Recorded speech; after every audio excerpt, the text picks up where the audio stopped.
this is Perek Hey, it's 536. Okay.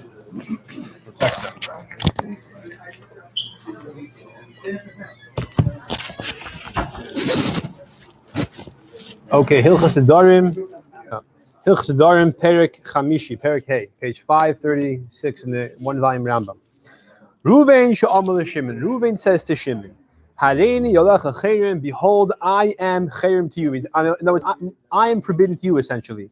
Now, and this is one example where I can force you to accept the constrictions of a neder, because I own my property. If I declare my property also on you, you're not a benefit of my property anymore. It's forbidden for you to benefit from me. Shimon, who didn't say anything, just sitting there innocently, now becomes forbidden to benefit from moving. If Shimon transgresses and benefits from moving anyways, he's not chayav malchus. Shimon articulated nothing. Reuven is the one who said an oath to him. He didn't say amen. So therefore, if Shimon transgresses the neder, he's not chayav malchus.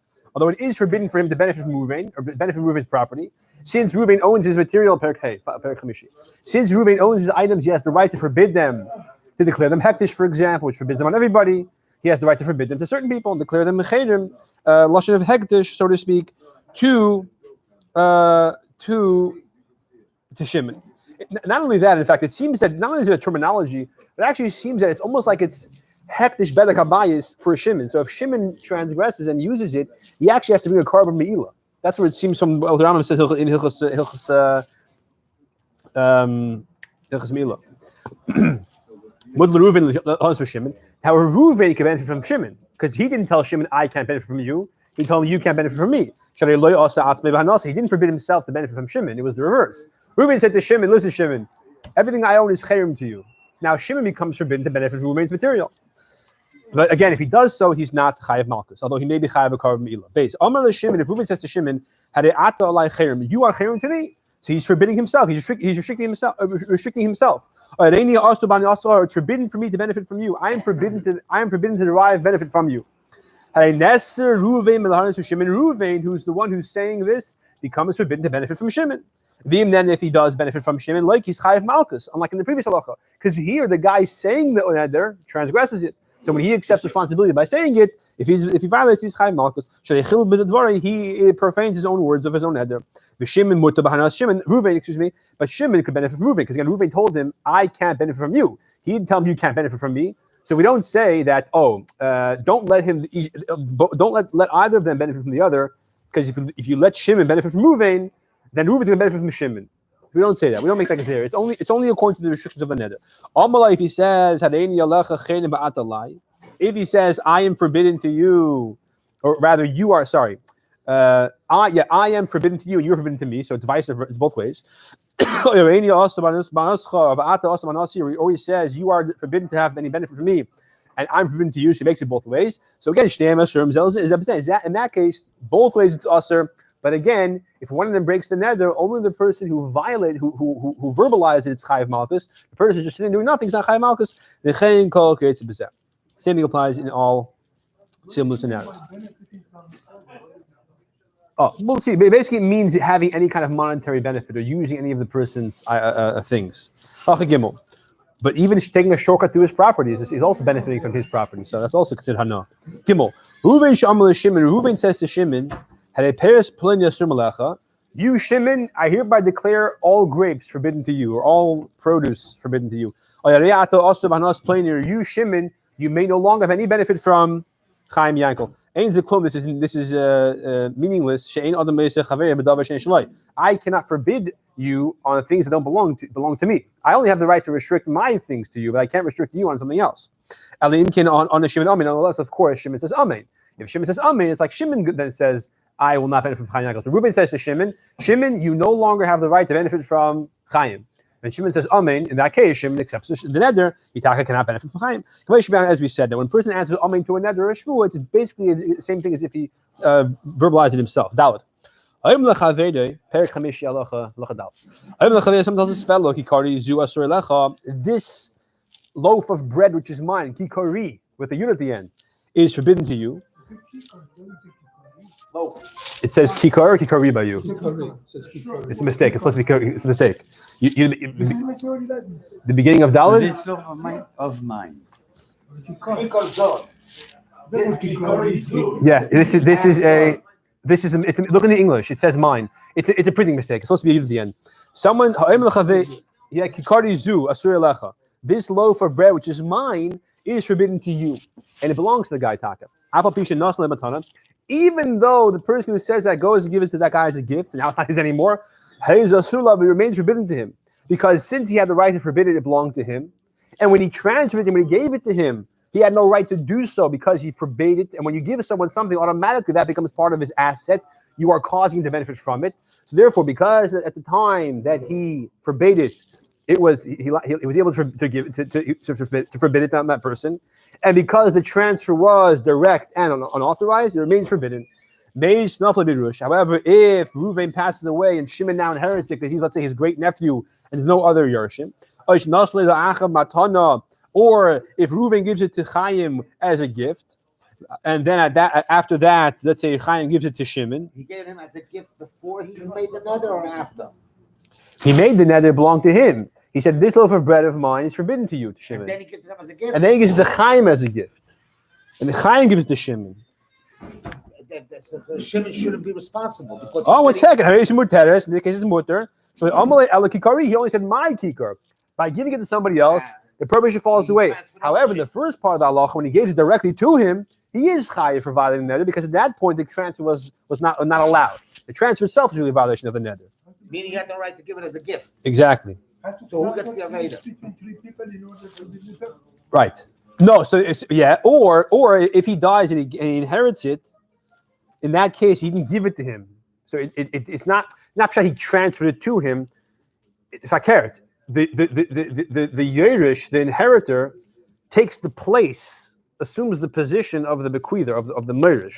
So that's not called him giving it to him. So that's not considered a violation of the nether.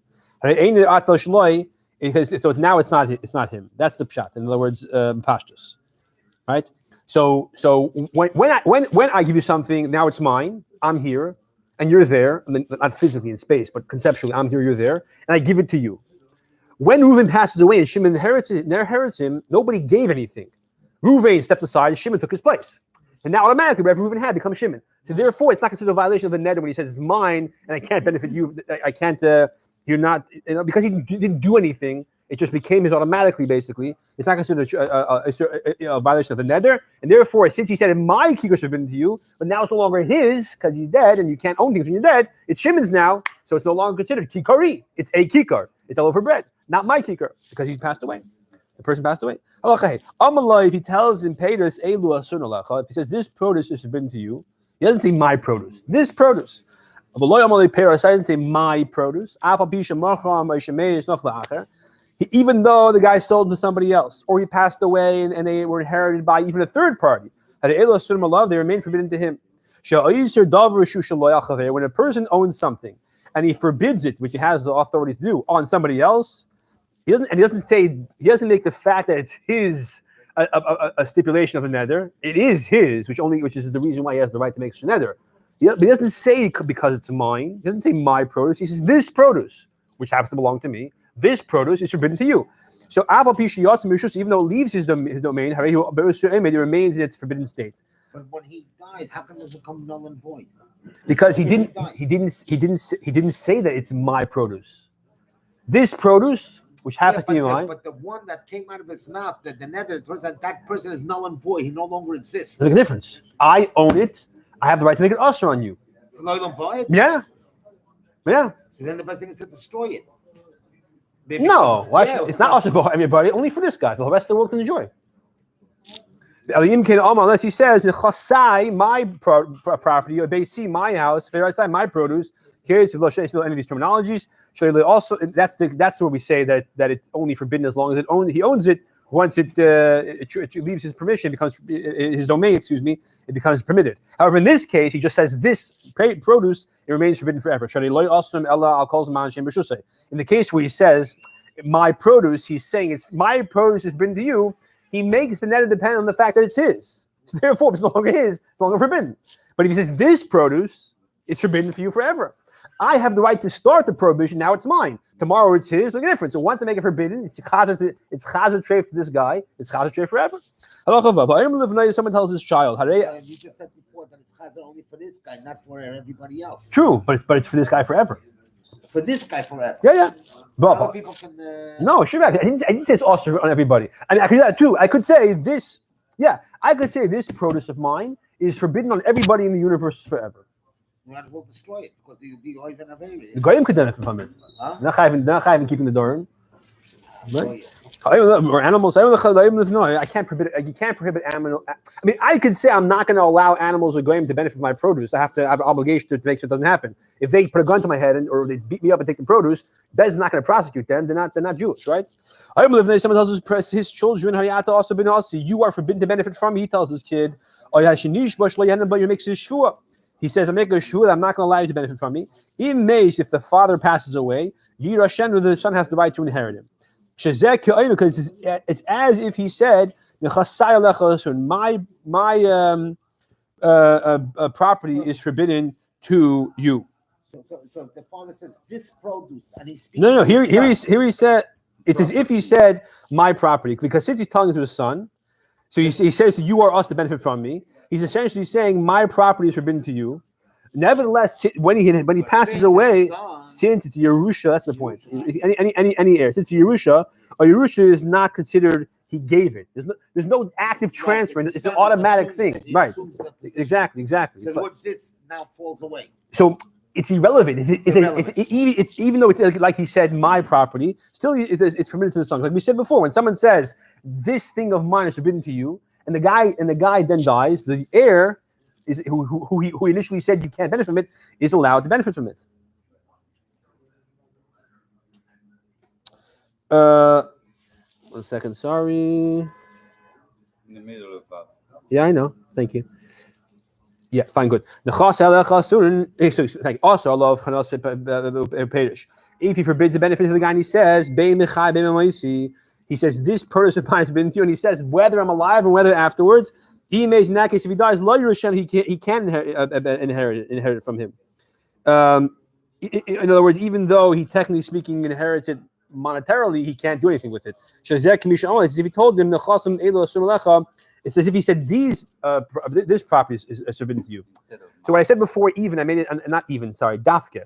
When he says, my thing is forbidden to you, to the child, so of course, once he passes away, now the kid can benefit from it because it's not his anymore. When he says, this thing is forbidden to you, it's forbidden to the child even after the father passes away.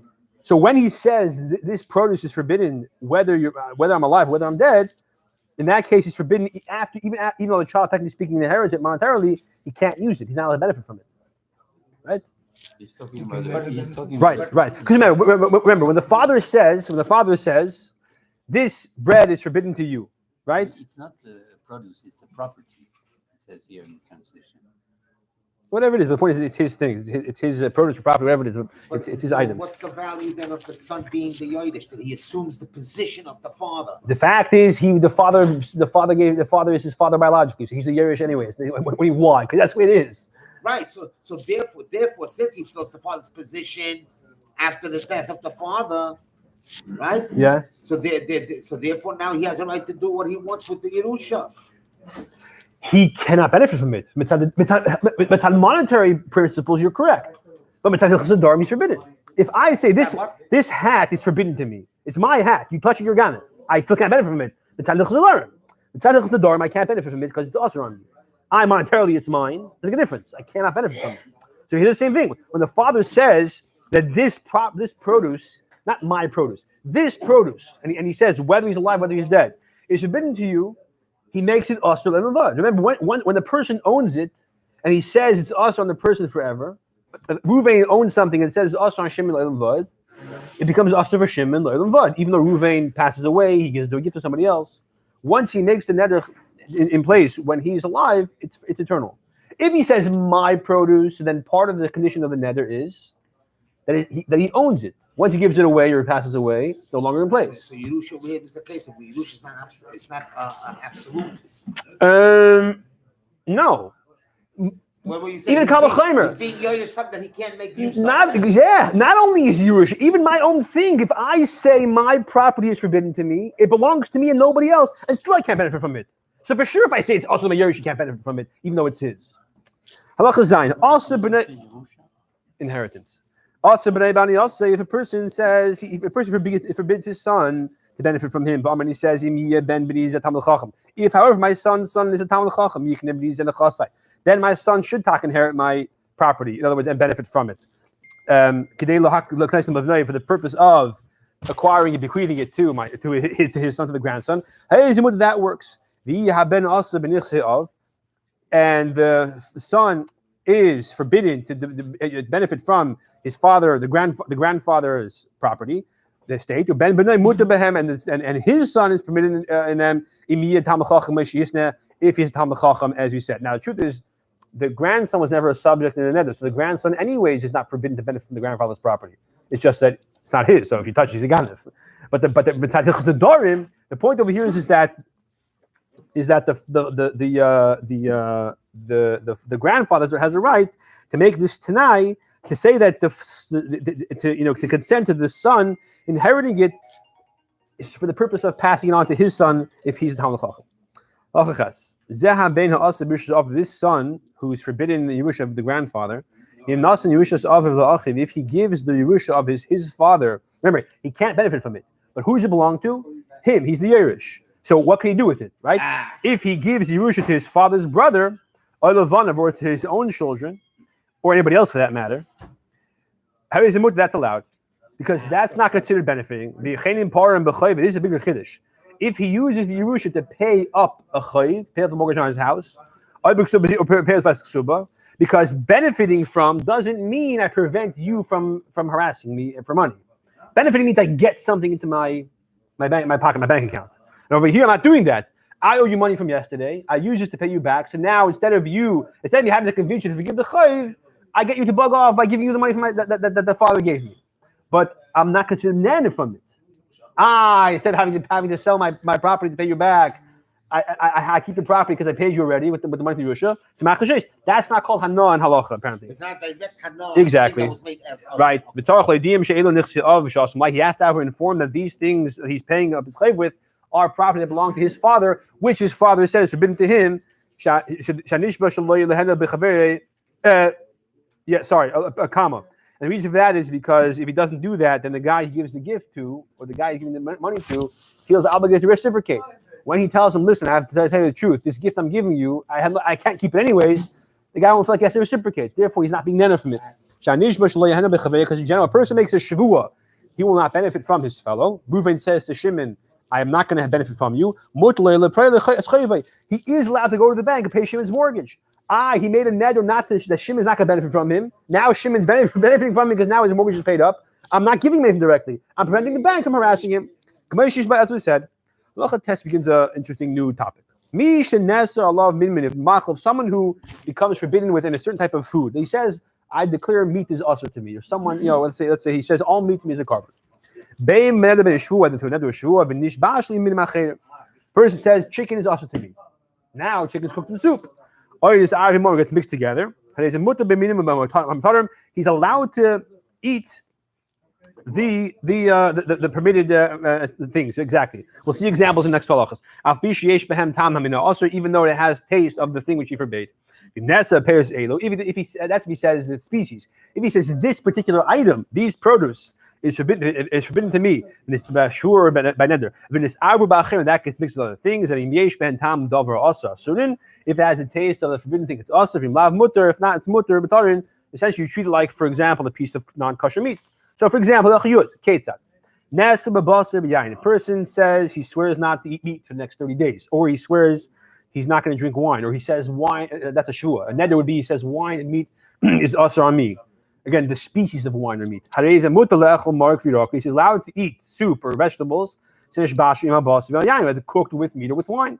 Although it has in the taste of wine or meat, it's not a problem. Then so chicken soup example, yeah? He's allowed to eat the carrots from the chicken soup. He said chicken soup is forbidden to me. He's not eating the chicken. Then he's only also in the actual wine and actual meat. Or biyayin zev, he says this piece of meat or chicken or this bottle of wine, this is forbidden to me. This bashim ayork, and that's cooked with vegetables or with soup.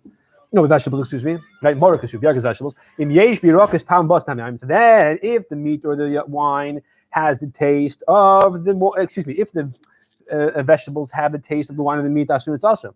It's not mutar, it's mutar, just like you say by regular case of non-kosher food. Now over here, because I am not allowed to drink wine. You could drink wine to date.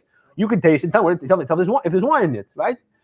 So today you would say they have to be dafka 60 times. We're not saying on someone's taste. There's a good joke about this. I'm the fish halacha first. Because this particular piece of meat or this bottle of wine becomes for me like meat of nevelo, or any non-kosher meat. Or means carcass. Or forbidden creepy crawlers. Therefore, if someone says "boss" is also like this piece of meat is forbidden to me, he's also in the piece of meat. In the soup it's cooked in, and the spice and everything is forbidden to him. Just very briefly, there's a meister where a guy comes there to a Rav. Ashkenazi guy comes to a Rav and it's Yisrael, and he says he has the meister with chicken and a chicken soup and a milk filling. What should he do? The Rav says, "Go bring me a Sephardi and an Arab."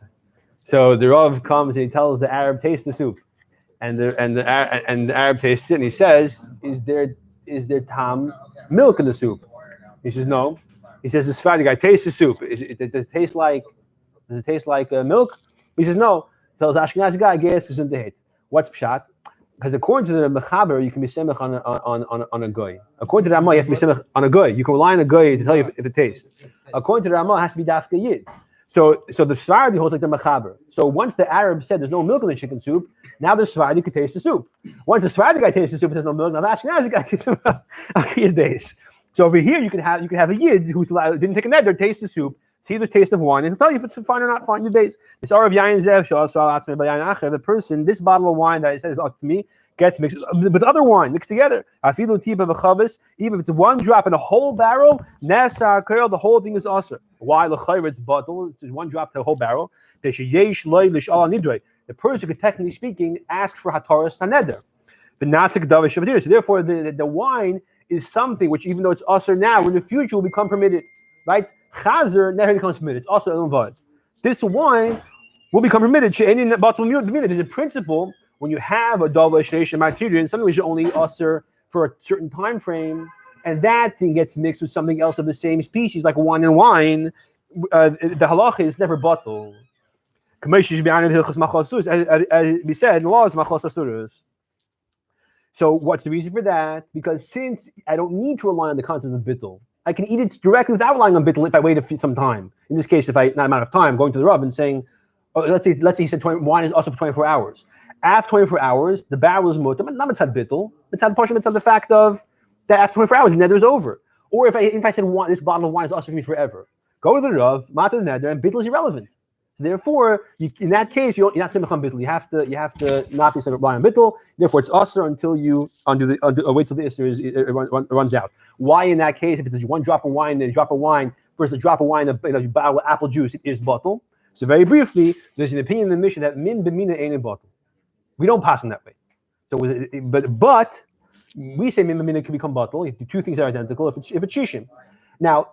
When it's min b'minoi, they're physically the same thing. B'halachak opposites. This is permitted. This is forbidden.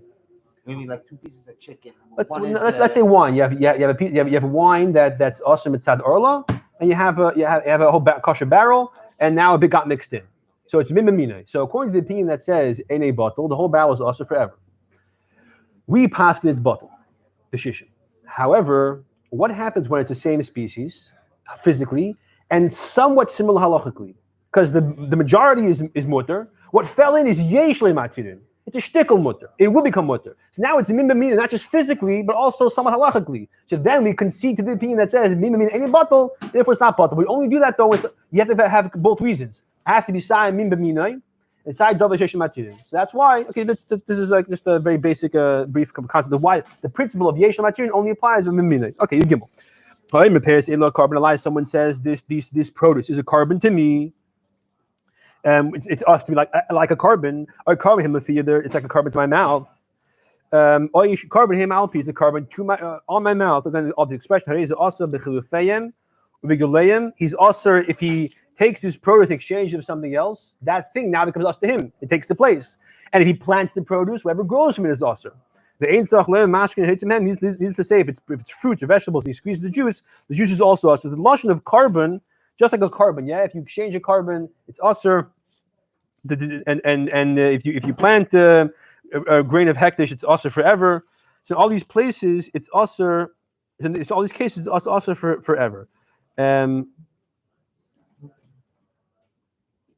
Yeah, just like it would be if it was actual hektish. Even though it's not hektish, if he breaks his neder and eats it, he's not chayav a carbon meila for being neder from hektish. But he made the isser similar to hektish. He said carbon, they're a carbon for me. Instead of just saying it's usher, he said it's a carbon. Therefore, it has all the stringencies of hektish. Nado a person makes a neder a shvua she'eni eichel isam. I'm not going to eat these. I'm not going to eat the. Make a shvua. I'm not going to eat this produce. Or she'eni I'm not going to taste them. That would be more of a shvua lashon. And neder lashon is more like this produce is usher to me.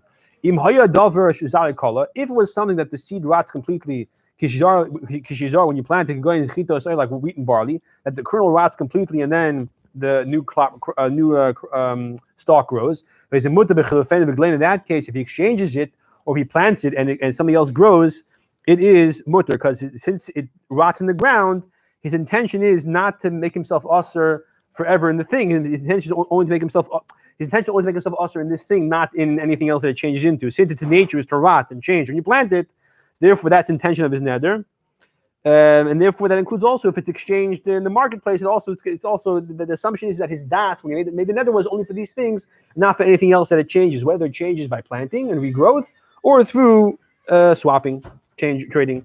If it was something that doesn't never rot, going to tell him like onions and garlic, that never doesn't rot, right? It just grows bigger and bigger, grows more pieces, more and more things out of it. Even if it grows a new crop of onions and garlic, and you plant that, and things grow out of that, sooner they're all usher. They're all usher. Whether he says, whether it's something which rots or does not rot, if you squeeze juice out of the onion or out of the whatever produce it is that he says he's not going to benefit from, it's considered a suffix. And therefore, since it's a suffix, it's also to benefit from. If he does drink the juice, he's not chayiv malchus. When he says it's a carbon to me, then there's no suffix about that. The question is this lashon stamaz. A person makes a neder, he's not going to. Yeah. This person makes a neder or sure he's not going to eat this fruit. Do you say that the Gemara is a suffix if when you squeeze the juice out of it, it's considered a new metzias, and therefore it's mutter? So it's not clear. So therefore it's a suffix, and we're machmir you can't benefit from. But if you are, not yachai malchus. Says vav. Someone tells his wife, "Alai carbon. The work of your hands is a carbon to me." And obviously, based on what we said yesterday, he has to have said something like, "Your hands are forbidden to me like a carbon," because you can't just say your behavior because that doesn't exist. You have to say the hands are also. Or carbon him lafir, your hands are a carbon to me. Or carbon him alpi, it's a carbon to my mouth. Also, that expression, he becomes usher in anything his wife makes or creates artistically, right, with her hands. And if she trades it, or if it's let's say something that she plants, if he plants a tree, so then whatever grows of it is usher. So if she works to plant a tree, that the produce of that tree is forbidden. Any toyim, if he says I'm not going to taste, I'm not going to eat anything which is he doesn't say that the work of your hands is us to me. He makes a shavua, I'm not going to eat or taste the work of your hands. Then if it was something that rots, then if she trades it for something else, or if she plants it, he's mutter. Because he says, I'm not going to eat this, I'm not going to taste this. If it never really rots, just reproduces again like an onion or a garlic. Even the growth is usher. Why don't you say once you grow a few crops of onions from one onion, the original onion is bottle. So therefore, the new onion should be mutter eventually. Because since the whole concept of neder shvua is yesh le'matirin, since you can be matter the shvua, and therefore it's not bottle b'reiv, as we said, Tes Zayin. In halacha Yud Beis, the person forbids his own produce on somebody else. Reuven says to Shimon, "My produce is usher on you." Whether through another or through a shvua, had a geduleim michlefim suffix. the things that produce, obviously talking about things that don't rot. If they do rot, then it's never a problem. But even things that don't rot, things that don't rot, so that the growth of their growth, or if you change it for something else, are a suffix if it remains us to shimon or not. Therefore, shimon is also in these things that grow from these produce and the things he trades, because the suffix whether or not they're usher. However, if he was over a nana, then nana, what's the last word in the Perek? Are you nana or any like it? What does it say? Nana. Okay, if he doesn't know, and then he has a no, but he's not chayv malchus because it's a suffix. Yes, sir. Right. Yeah. Reuben says to Shimon,